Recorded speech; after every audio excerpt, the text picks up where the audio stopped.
Magandang gabi po sa ating lahat, mga kapatid. Yes, the Lord is faithful. So, ang una pong gagawin natin ay mag-review lang tayo ng 1 to 5. Okay, 1 to 5. Mula kay Sister Marie. And then, Okay, 1 to 5 po. Sige po, number 1, Sister Marie. 5. 1, si Kuya Henaro. Hindi kasama yung bata.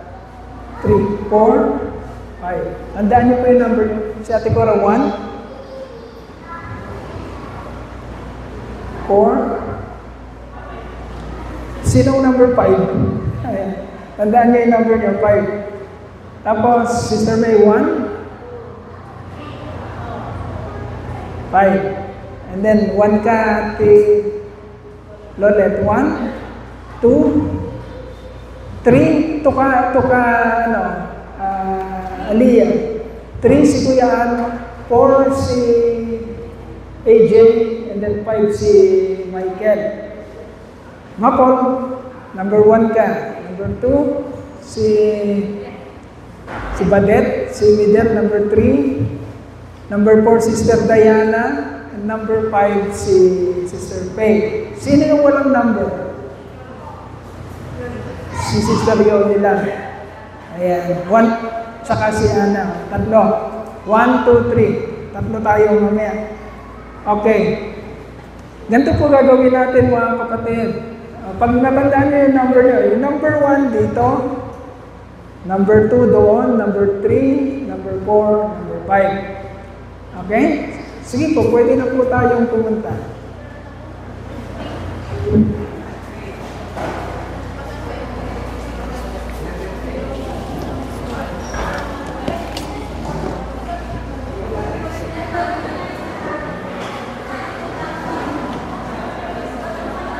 Okay.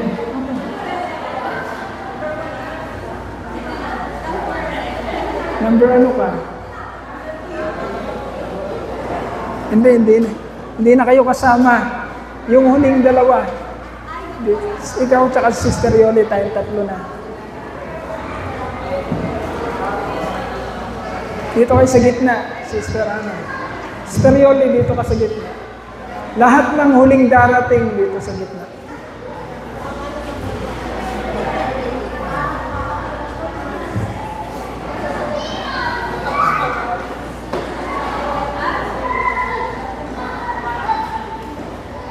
Yan. Okay. Mamaya, pagkatapos ng Badet, tsaka si Midel, pagtapos na, punta na kayo dito Pagtapos na ito. Ayan, bakit po natin? Sige po, upo na po tayo.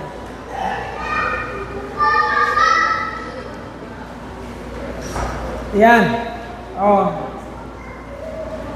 Makinig po. Bakit po tayo uli nag-groupings, mga kapatid? Bakit uli tayo nag-groupings? Listen. Kasi po namimiss na natin yung nagsasalita tayo. Medyo namimiss na natin yung nagsasalita tayo. So, groupings uli tayo. Ang gagawin natin, isang point, 15 minutes. Then kung paano natin naiintindihan yung theology na yon, pag-uusapan natin sa groupings po natin. Kasi medyo ang nangyayari nitong theology class natin, medyo nawawala yung ating groupings, yung pagsasalita ng bawat isa na gusto nating ma-practice. Ang dahilan po kasi, kaya natin pinag-aaralan ng theology, para alam po natin ang ating isasagot sa ating sa pananampalataya natin. Pag tinatanong tayo patungkol sa pananampalataya natin. So, inaaral natin ang theology. So, pag po kasi ang ating pagganap ay kagaya ng pagganap ng ibang mga relihiyon, sisimba ng linggo, pupunta ng Huwebes, uupo, makikinig, pero hindi natin naiintindihan kung anong ginagawa natin. Wala po tayong pinagkaiba sa kanila. Ano po ang pinagkaiba ng isang Kristiyano o anak ng Diyos o hinirang ng Diyos? Sa karamihan, ano po ang pagkakaiba natin? Alam po natin ang katotohanan at kaya po natin itong ipaliwanag. Kung hindi po kasi natin alam ang katotohanan, pareho lang po tayo ng iba.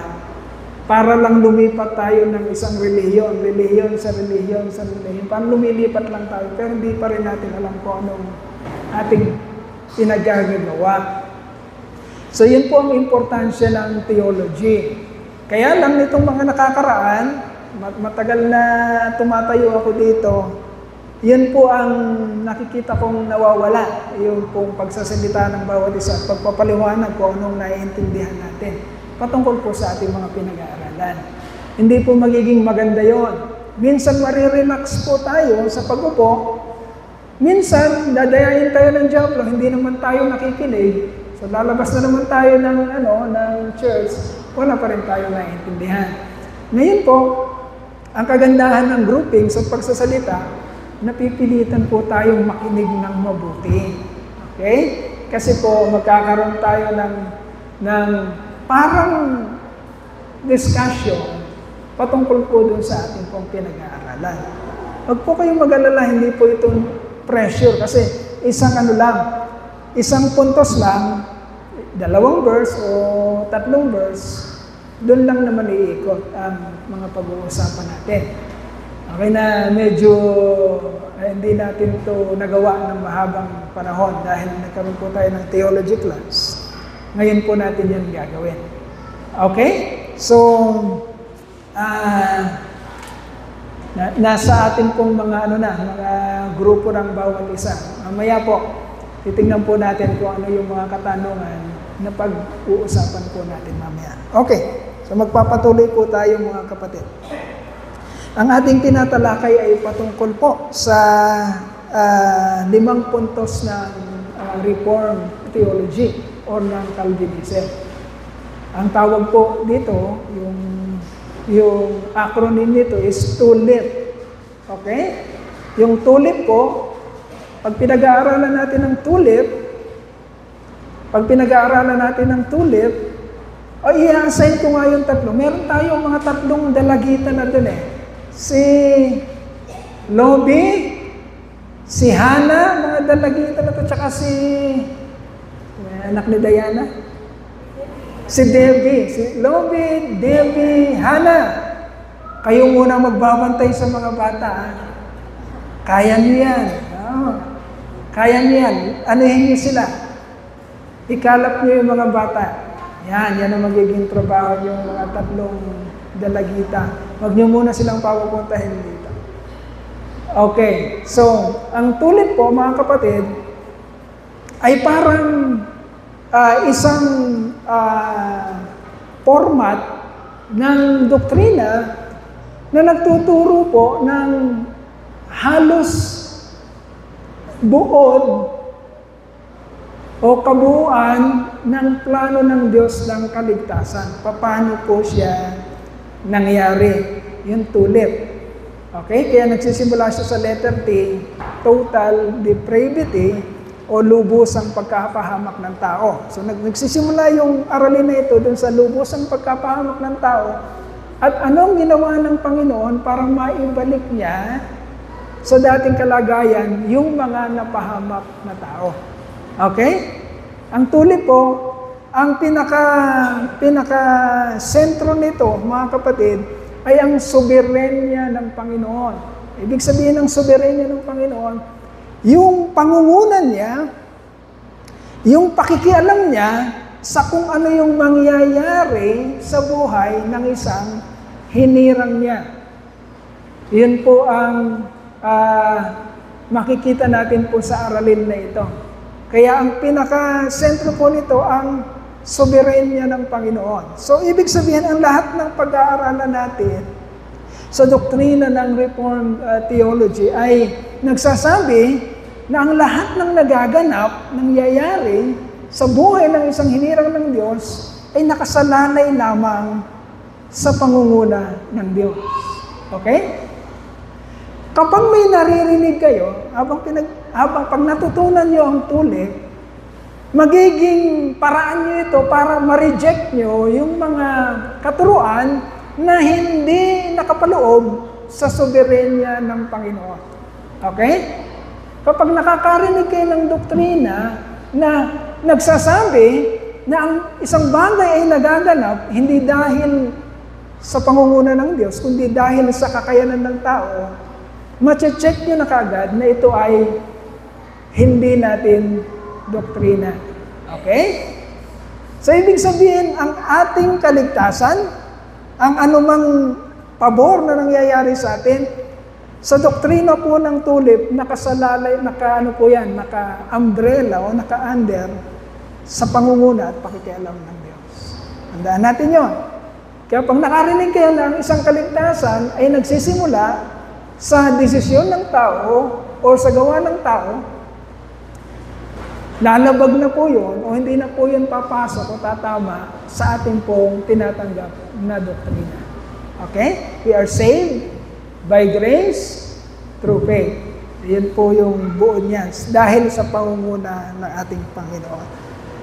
At ngayon po, nasa pang-apat na tayo na aralin, which is yung letter I ng tulip, which is irresistible grace. Sa Tagalog ng irresistible is hindi matatanggihan at hindi mapipigilang kabutihang loob ng Diyos na ibinibigay niya sa kanyang mga hinirang. Listen very carefully. Pag sinabi natin hindi matatanggihan at hindi mapipigilan, i-check natin sa doctrine natin nakapaloob ba yun sa soberenya o pangunguna ng Diyos?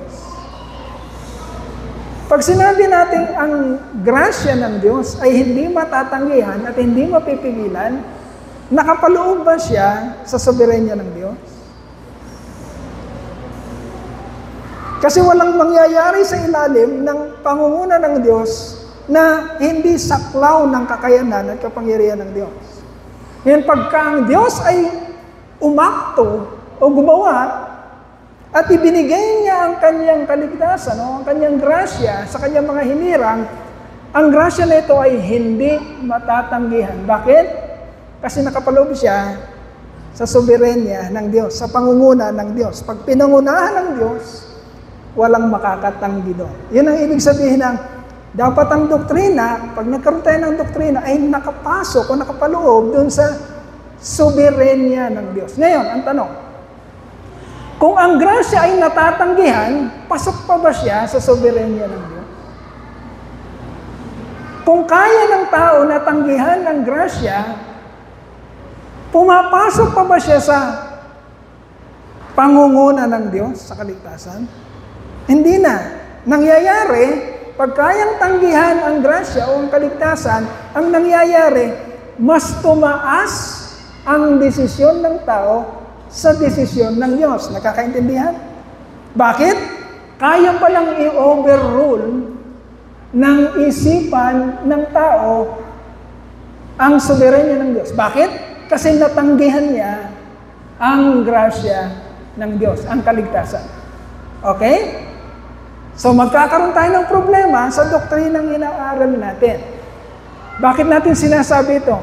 Marami po at napakakapal ng tao na naniniwala na ang kaligtasan ay ayon sa kanilang pagdidesisyon.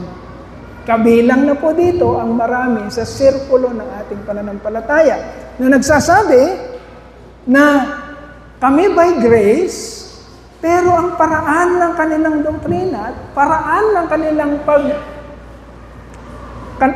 kanilang pagganap ay para bang by works at hindi by grace. Okay? May pinag-aaralan natin ng irresistible grace at kung paano natin ito mauunawaan, mga kapatid. Nagsimula tayo, nakakatatlong linggo na yata tayo na pinag-aaralan yung irresistible grace. Sa ating pag-aaral ng irresistible grace, mga kapatid, nandito na tayo sa pangatlong sub-point. Ang unang point po ng irresistible grace is God is sovereign over our new birth. Okay? Ang kapanganakang muli ng isang tao ay nakasalalay sa desisyon at pangunguna ng Diyos. Hindi po sa anumang desisyon o pangunguna ng tao. Listen.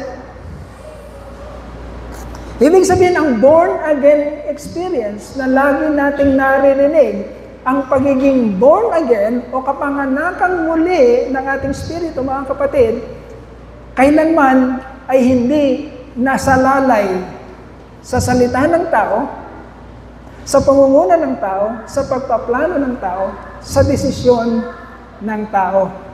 Okay? Ang born-again experience natin, mga kapatid, ay nakasalalay sa soberenya ng Diyos. Meaning, kung hindi magdedesisyon ang Diyos na ipanganak kang muli sa Espiritu, hindi ka nga ipapanganak muli sa Espiritu. Okay? Yan ang ibig sabihin ng soberenya ng Diyos. God is sovereign over our new birth. Meaning, yung ating kapanganakan sa Espiritu. Paano natin na-check yun? Yung katotohanan na yun, mga kapatid. Kadalasang ginagamit ng Panginoon ang natural o yung physical para madakot natin yung mga bagay sa supernatural or spiritual. Okay? Minsan gumagamit siya ng hangin, minsan gumagamit siya ng binhi, minsan gumagamit siya ng maghahasik, kasi hindi maintindihan ng spiritual, maliban na gumamit siya ng example sa mga bagay na physical o material. Okay? Ang tanong, paano natin ma-check na ang kapanganakan sa Espiritu ay desisyon ng Diyos at hindi desisyon ng tao? I-check natin siya sa kung ano yung natural na nangyayari, ano yung natural na nangyayari sa kapanganakan ng tao sa laman. Okay? Sino ang nagdesisyon para ipanganak ka sa laman? Ikaw ba? Yung bata ba? Yung sanggol ba?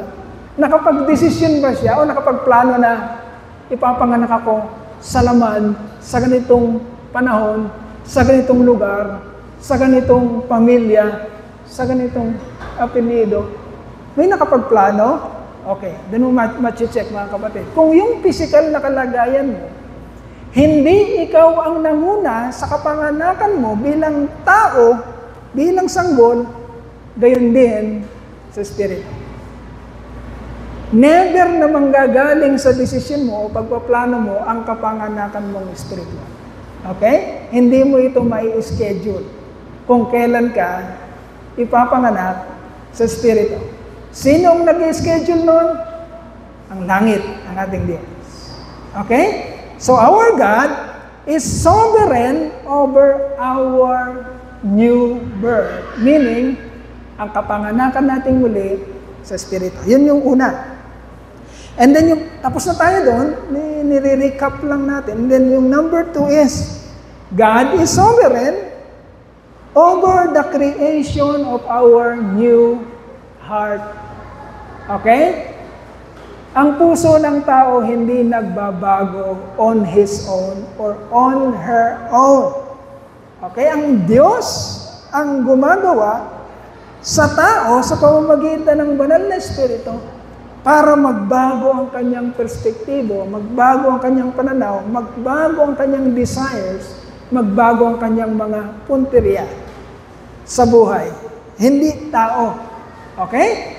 So sabi dito, pangalawa, God is sovereign over the creation of our new heart. Nakasulat yan sa Ezekiel chapter 36, verses 26 to 27. The Lord said, I will give you a new heart and put a new spirit in you. I will remove from you your heart of stone and will give you a heart of flesh. And I will put my spirit in you and move you to follow my decrees and be careful to keep all my laws. Okay? Nakakasunod tayo ng makatotohanan.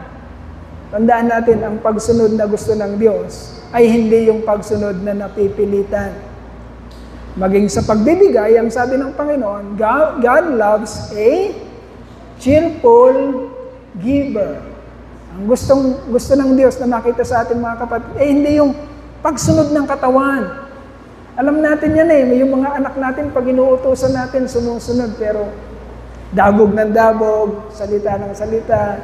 Alam natin yan, masakit sa puso ng magulang yon, masakit sa ulo ng magulang. Pag nakikita niya yung anak niya, sumusunod nga, pero dabog ng dabog.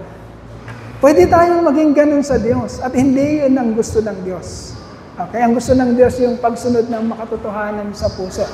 Ang nagbibigay ng makatotohanan ng pagsunod o ng desire na sundin ang kanyang mga utos, mga kapatid, ay hindi mismong ang tao, kundi ang Diyos. Siya ang nagbabago ng puso, nagbabago ng isip, nagbabago ng perspektibo, nagbabago ng desire sa pamamagitan ng pangunguna ng banal na Espiritong ibinigay sa atin ng Panginoon upang magturo dun sa ipinanganak na muli na Espiritu na galing din sa Diyos.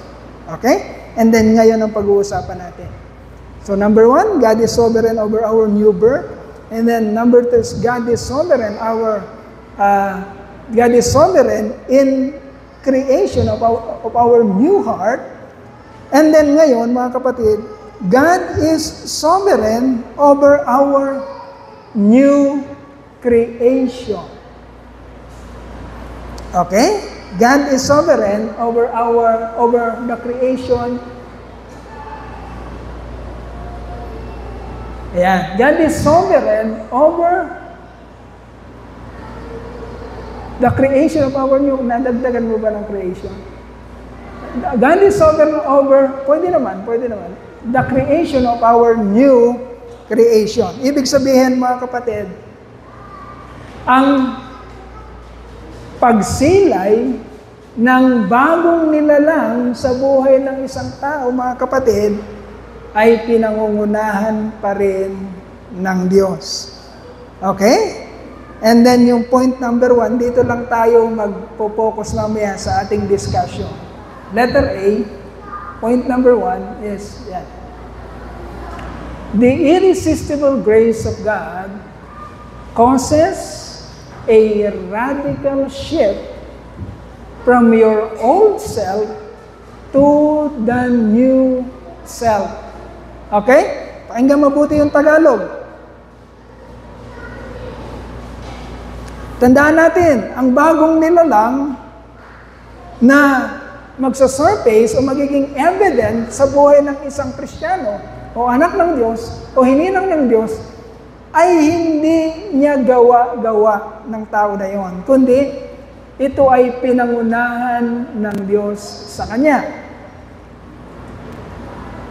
And point number 1 is the irresistible grace of God causes a radical shift from your old self to your new self. Sa Tagalog, mga kapatid, ang hindi mapipigilang grasya ng Diyos ay magbibigay ng sukdulan o labis. Tandaan na, ang hindi mapipigilang grasya ng Diyos ay magbibigay ng sukdulan o labis na pagbabago mula sa dating pagkatao patungo sa bagong pagkatao ng isang hinirang ng Diyos. Okay? So, anong pinapatunayan dito, mga kapatid, ng salita ng Diyos o ng katotohanan? Kapatid, kung talagang ligtas ka, listen very carefully.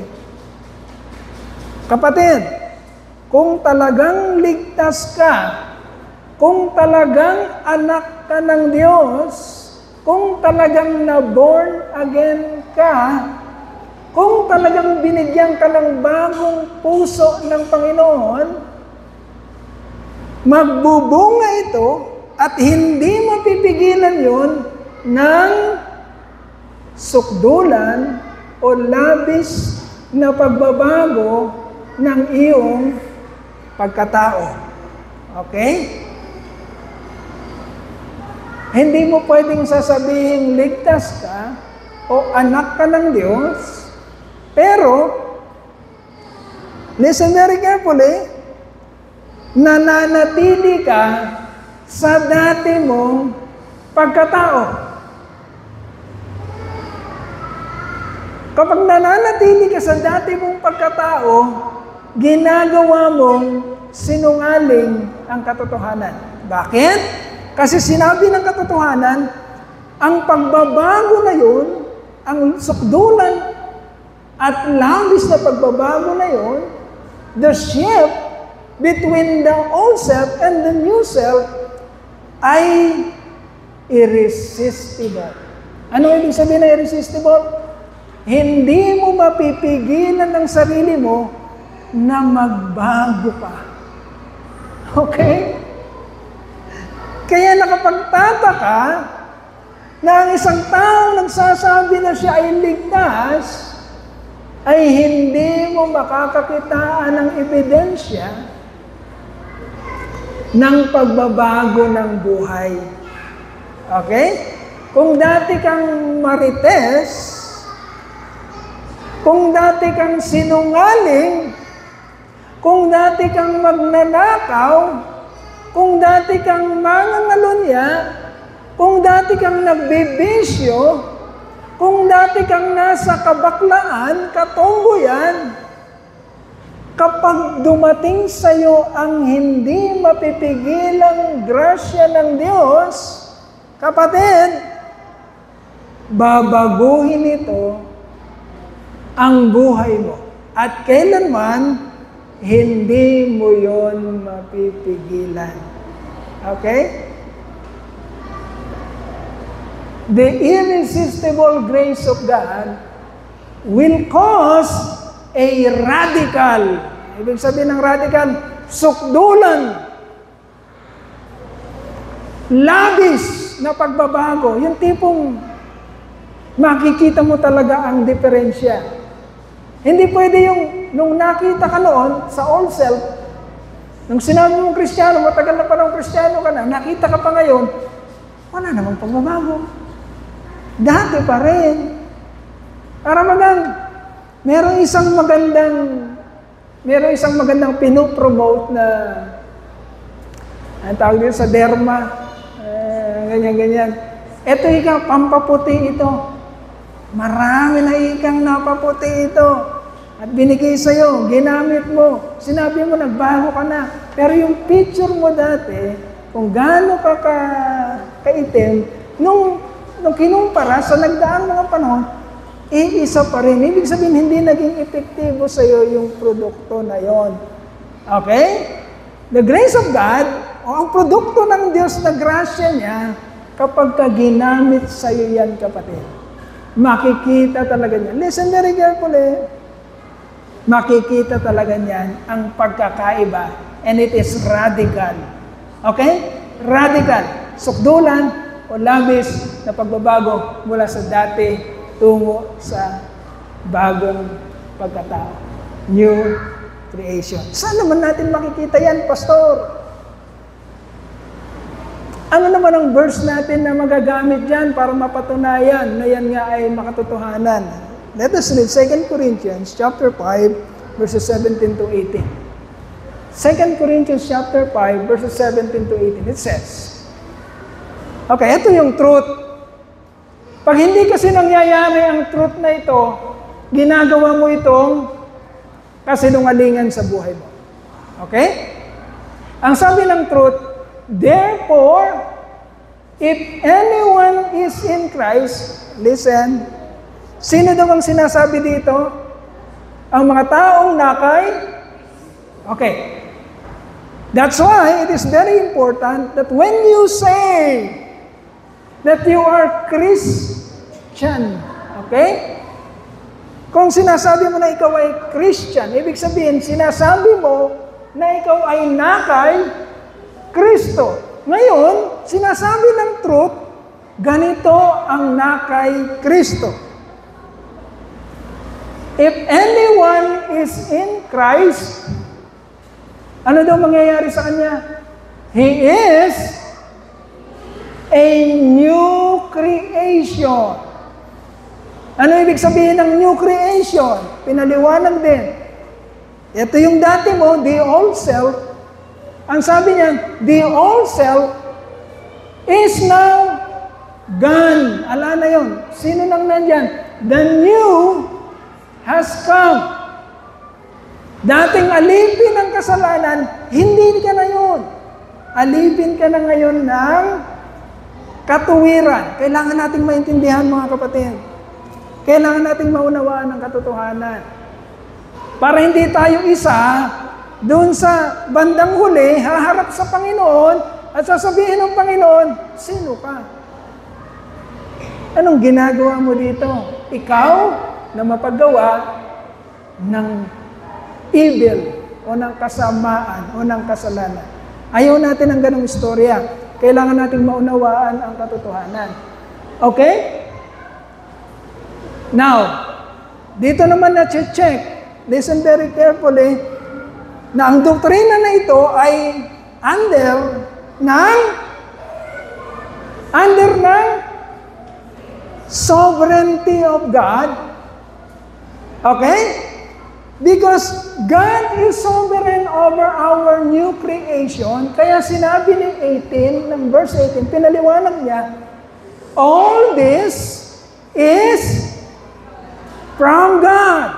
Ang anumang nangyayaring maganda sa iyo, kapatid, even yung pagbabago ng buhay mo, ay hindi galing sa iyo. Bakit?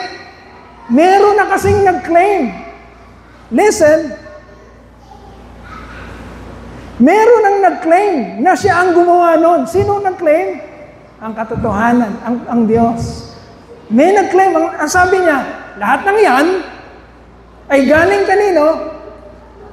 Sa Diyos.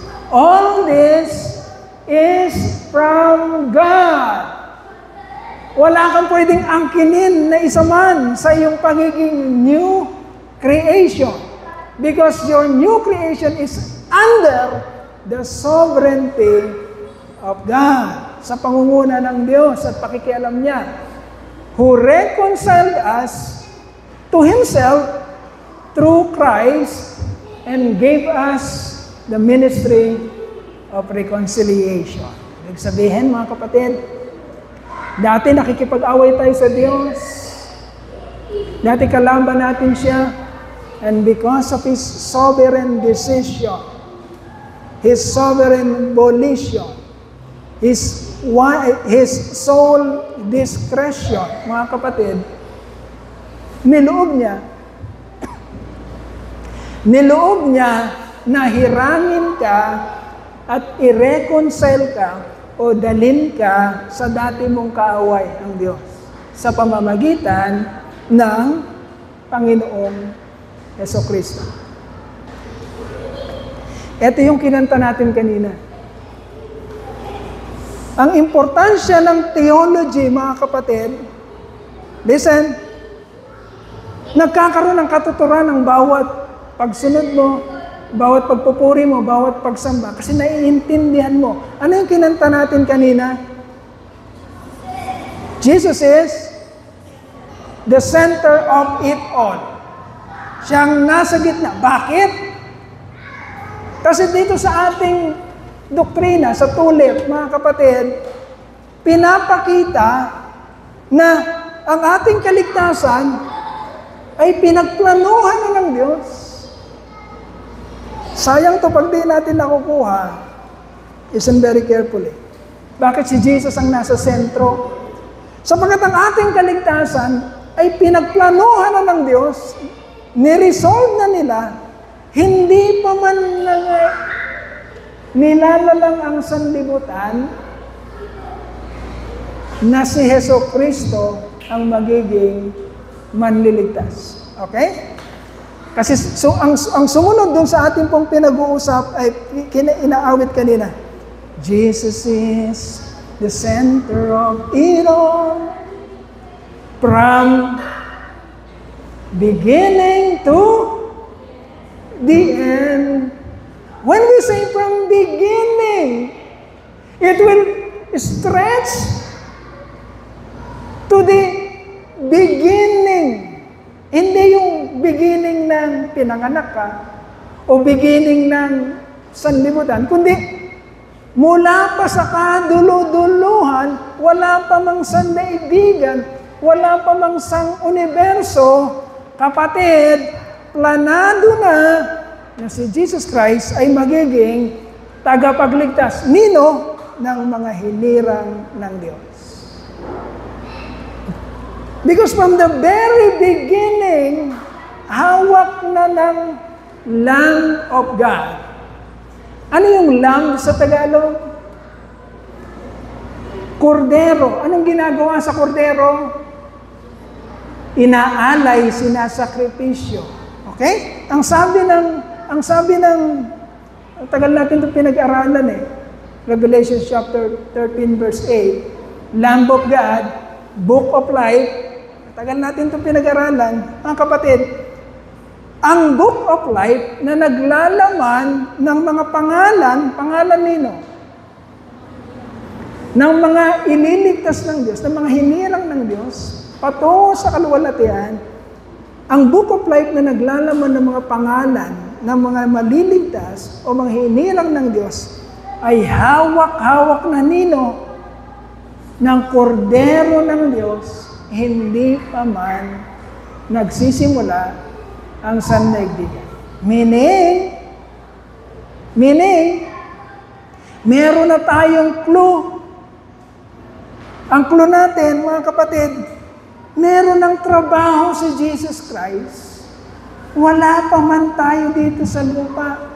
Hindi pa man nagkakasala si Adan at si Eva, meron ng trabaho si Jesus Christ. Ang tawag na sa kanya ay kordero or sakripisyo. Saan siya isa-sacrifice? Wala pa namang kasalanan ng tao. Alam na ng Diyos ang magaganap. Okay? Kung nakinig tayo na mabuti dun sa motive of creation na pinag-aralan natin dati, motive of creation, nandun na, alam na ng Diyos kung anong magaganap, kung anong mangyayari. Kaya naman, habang pag naiintindihan natin ang theology natin at umaawi tayo, Jesus is the center of it all, from beginning to the end. It will always be, it always been you, Jesus. You, Jesus is at the center of everything. Okay? At ang plano ng Diyos na yon, ang plano ng Diyos ng kaligtasan, mga kapatid, ay magaganap at magaganap. At walang sino mang kayang pumigil sa kapangyarihan ng Diyos na ganapin kung ano ang kanyang pinagplanuhan sa simula pa. Kaya tinatawag natin ang grasya ng Diyos na irresistible. Hindi mapipigilan, hindi kayang, ano yung isa? Hindi kayang tanggihan. Magaganap at magaganap sa iyo. Kapag naiintindihan mo yung truth na yun, kapatid, nagbibigay yun ng perspektibo sa isip mo na, wow! What a blessed man I am! Na tinapunan ako ng ganong klaseng favor, blessing, grace ng Lord, na ang dahilan ay hindi nanggaling sa akin, kundi ito ay nanggaling sa Diyos mismo. Okay? Kaya sinasabi ng Biblia, walang may pagmamalaki ang sinuman, so that no one can boast about it. Pagharap mo sa Panginoon, ang tangan-tangan mo at dala-dala mo, kapatid, pag humarap ka sa Kanya is, Lord, thank you. Yung iba ba't rejected sila? Ano yung dala-dala nila? Ang sasabihin na sa Lord, oh Lord, Lord, did I not, di ba ginawa ko to, ginawa ko yan? Sasabihin, Sino may sabi sa'yo na may nagawa ka para ibigay ko sa iyo ang favor? Kung naiintindihan natin ng theology, ang truth, mga kapatid, makikita natin na ala pa mang sanlibutan, tapos na ang trabaho ng Diyos para sa iyo. At ginanap ito ng Panginoon sa takdang kapanahunan when He said, it is really finished. We are standing at the standpoint of the finished work of Christ. Kaya siya yung nasa sentro. Sa simula, sa dulo, sa sentro. It's always been you, Jesus. Okay? Si Yesu Kristo. Kailangan naiintindihan natin yun. Kaya pinagsusumakita natin mabuti na naiintindihan natin dapat ang katotohanan. Kasi ayaw natin isang araw, magpapaligsahan tayo dito. Magyayabangan tayo. Magkiklaim tayo. Mas magaling ako, mas magaling ako. Mas may nagawa ako, mas may nagawa ako. Mas malaking naibigay ko, mas malaking naibigay ko. Walang tayo. Ang lahat ay sa Diyos. For from Him, and through Him, and to Him are all things. Okay? So the irresistible grace of God causes us a radical shift from our old self to our new self. At hindi mo mapipigilan yan. Last verse. Bakit hindi mapipigilan? Sabi sa Matthew chapter 14 verse 6. Matthew chapter 5 verses 14 to 16. Okay? Tingnan niyo yung katotohanan na ito, mga kapatid. Pag nasa iyo ang grasya ng Diyos, hindi mo yon maikukubli. Hindi mo yon maitatago. Lulutang at lulutang yon, lalabas at lalabas yon. At marami ang makikinabang doon. Matthew chapter 5 verses 14 to 16 says, listen very carefully. Sentro natin. When you say that you are a Christian, you really mean that you are a light of the world. Pag sinabi mong Kristiyano ka, sinasabi mo na, pinagmamalaki mo na, ilaw ako ng sanlibutan. Now, eto ka. Kung ilaw ka ng sanlibutan, eto ka. You are the light of the world. A city on a hill cannot be hidden. Okay? If you are really a light, kaya nito, may ilaw tayo dito. Pag nakasindihan, hindi mo mapipigilang makita siya kasi umiilaw talaga siya. Hindi mo maitatanggi na siya ay ilaw sapagkat siya ay maliwanag at nagbibigay ng kaliwanagan. Iyon ka kung ikaw ay tunay na Kristiyano. Okay? A city on a hill cannot be hidden. Pag sinabi mong kapag brown out o black out sa gabi, walang kuryente, tinanong ka, nasan yung Mount Samat? Ilolocate mo. May tuturo mo ba siya? Kung black out, kung walang kuryente. Hindi mo siya may tuturo. Pero kung merong kuryente, mga kapatid, pag tinanong mo, nasan yung Mount Samat? Kitang-kita mo na yung cross nandun. Bakit? Meron siyang ilaw, hindi siya pwedeng ikuble dahil meron siyang ilaw. A city on a hill cannot be hidden. Listen very carefully, neither do people light a lamp and put it under a bowl. Okay. Theology 101, mga kapatid. Sabi dito, ang isang tao, hindi siya magsisindi ng ilaw at itatago niya sa ilalim. Bakit siya nagsisindi ng ilaw? Para ilagay niya sa tamang lalagyan para mailawan ang lahat, makinabang ang lahat. Okay? Sino yung pinatutungkulan sa nagsindi ng ilaw? Yung nagsindi, sino siya? Ang Diyos. Nasisindihan ba mag-isa ng kandila ang sarili niya? Ikaw ang kandila. Kasi sabi dito sa 14, you are what? The light. Listen very carefully. Hindi ikaw ang nagsindi ng sarili mo. Hindi ikaw. Ang nagsindi sa iyo ay ang Diyos.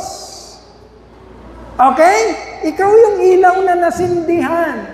Pero hindi ikaw ang nagsindi sa sarili mo. Hindi ikaw ang nagbigay ng ilaw sa sarili mo. May nagsindi sa iyo. Ngayon, ano ang motibo ng nagsindi ng ilaw sa iyo? Ibig sabihin, ikaw ang ilaw, sinindihan ka ng Diyos, dadalhin ka niya sa tamang lalagyan. Bakit? Anong purpose niya? Para mailawan ang kadiliman sa pamamagitan mo. Nakakaintindihan tayo? You are the light of the world. God will not light you at sasabihin niya sa sarili niya, sinindihan na kita, bahala ka na. Ikaw nang bahala ka na kung anong gusto mo nang gawin. No! May purpose siya, kaya kanya sinindihan. Ang purpose niya is para ilagay ka sa tamang lalagyan at magbigay ka ng pakinabang ng ilaw. Okay? And that light, you cannot refuse. You cannot resist. Okay? Dahil mismong ang Diyos ang gumagamit sa ilaw na yon. Meron ka bang nakitang kandila na sinabi sa kanyang sarili na, ayoko nang umilaw.